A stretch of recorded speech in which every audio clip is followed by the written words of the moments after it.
School സമയമാറ്റത്തിൽ സർക്കാരിനെതിരെ സമസ്ത തുറന്ന പോരിലേക്ക് പുനരാലോചനയ്ക്കല്ലെങ്കിൽ പിന്നെന്തിനാണ് ചർച്ചയെന്ന് മുഷാവറ അംഗം ഉമർ ഫൈസി മുക്കം ചോദിച്ചു. സമുദായത്തെ അവഗണിച്ച് മുന്നോട്ടു പോയാൽ തിക്തഫലം അനുഭവിക്കേണ്ടി വരുമെന്ന മുന്നറിയിപ്പും അദ്ദേഹം നൽകി. അതേസമയം തീരുമാനത്തിൽ ഉറച്ച് മുന്നോട്ടെന്ന നിലപാടിലാണ് വിദ്യാഭ്യാസ മന്ത്രി വി ശിവൻകുട്ടി. സമയമാറ്റം ഒന്നും വന്നിട്ടില്ല. അതെല്ലാം അവരെല്ലാം ഇപ്പോഴാണ് അതെല്ലാം അറിയുന്നത്. അവരുമായ ഒരു ചർച്ചയ്ക്ക് ഇന്ന് ഞാൻ ജെഫ്രി തങ്ങളുമായിട്ട് സംസാരിച്ചു. അവരുമായുള്ള ചർച്ച എന്ന് പറഞ്ഞാൽ ഈ തീരുമാനം മാറ്റാൻ വേണ്ടിയുള്ള ചർച്ചയല്ല, ബോധ്യപ്പെടുത്താൻ വേണ്ടിയുള്ളൊരു ചർച്ച. എല്ലാ ഗവൺമെൻറ്റുകളും അങ്ങനെ വരുമ്പം പ്രത്യേകിച്ച് വലിയൊരു സമൂഹമാണ് സമസ്ത അല്ലെങ്കിൽ മുസ്ലിം വിഭാഗം എന്നൊക്കെ പറയുന്നത്. അവർ അവഗണിച്ചുകൊണ്ട് മുന്നോട്ട് പോകാൻ കഴിയുമെന്ന് ഒരു സർക്കാരും വിചാരിക്കേണ്ട. അതൊരു ധിക്കാരപരമായ പോക്കായിരിക്കും. അതിൻ്റെ തിക്തഫലം അവരനുഭവിക്കേണ്ടി വരും. ആരായിരുന്നു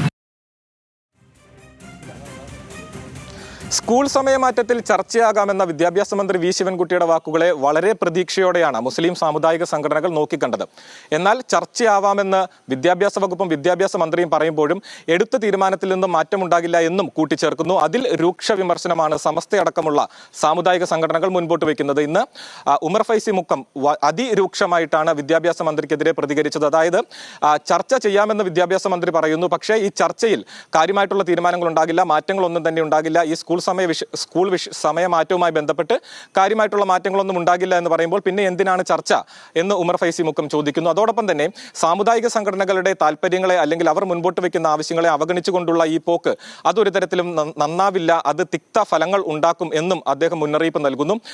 11,000-ത്തിലധികം വരുന്ന മദ്രസകൾ, അതിൽ പഠിക്കുന്ന 12 ലക്ഷത്തിലധികം വരുന്ന വിദ്യാർത്ഥികൾ, ഇവരുടെ താല്പര്യങ്ങൾ അല്ലെങ്കിൽ ഇവരുടെ അവകാശങ്ങൾ സംരക്ഷിക്കണമെന്ന ആവശ്യമാണ് സാമുദായിക സംഘടനകൾ മുൻപോട്ട് വയ്ക്കുന്നത്. പക്ഷേ 47 ലക്ഷത്തിലധികം വരുന്ന വിദ്യാർത്ഥികളാണ് കേരളത്തിലെ സ്കൂളുകളിൽ പഠിക്കുന്നത്. ആ മുഴുവൻ വിദ്യാർത്ഥികളുടെയും താല്പര്യങ്ങളാണ് സംസ്ഥാന സർക്കാരും വിദ്യാഭ്യാസ വകുപ്പിനും സംരക്ഷിക്കേണ്ടതുള്ളത് എന്നാണ് വിദ്യാഭ്യാസ വകുപ്പ്, വിദ്യാഭ്യാസ മന്ത്രി മുൻപോട്ട് വയ്ക്കുന്ന വാദം. അതോടൊപ്പം തന്നെ ഓരോ സമുദായത്തിനും പ്രത്യേകമായിട്ടുള്ള താല്പര്യങ്ങൾ ഇക്കാര്യത്തിൽ സംരക്ഷിക്കാൻ സാധിക്കില്ല, അല്ലെങ്കിൽ അത്തരത്തിലുള്ള താല്പര്യം എടുക്കാൻ വിദ്യാഭ്യാസ വകുപ്പിന് സാധിക്കില്ല, വിദ്യാഭ്യാസ മന്ത്രിക്ക് സാധിക്കില്ല.